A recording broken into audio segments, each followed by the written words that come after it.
Les êtres de cristal sont des consciences de lumière très anciennes, peu connues du monde humain, mais d'une puissance vibratoire immense.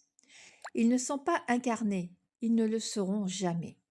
Ils existent dans une fréquence cristalline pure, juste en dessous de la source, là où tout est géométrie vivante, son sacré et amour absolu.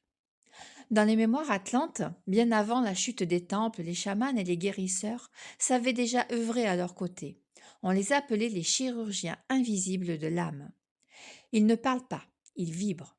Et aujourd'hui encore, je continue, lors de Saint-Arsoin, à œuvrer avec eux, lorsque la fréquence de la personne le permet. Les êtres de cristal ne répondent pas à l'ego, ni aux demandes mentales.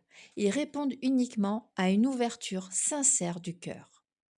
Lorsqu'ils se manifestent, ils viennent réharmoniser l'ADN subtil, libérer des mémoires très anciennes, réaligner la colonne de lumière à sa vibration originelle et parfois bien sûr réveiller des dons longtemps endormis. Ils ne sont ni anges ni guides classiques, mais des extensions directes de la conscience divine, issues des plans cristallins les plus élevés.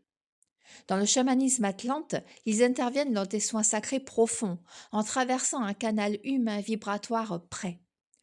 Moi, personnellement, je dis qu'ils traversent la matière sans l'envahir, qu'ils la touchent sans la contraindre, pour restaurer ce qui a été fracturé à un niveau très ancien de l'être.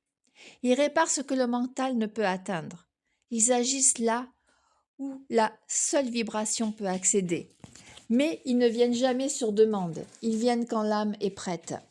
Alors si tu ressens une paix étrange, une émotion douce ou un frisson subtil en entendant ces mots, peut-être qu'une mémoire atlante s'active en toi. Peut-être que les êtres de cristal te connaissent déjà.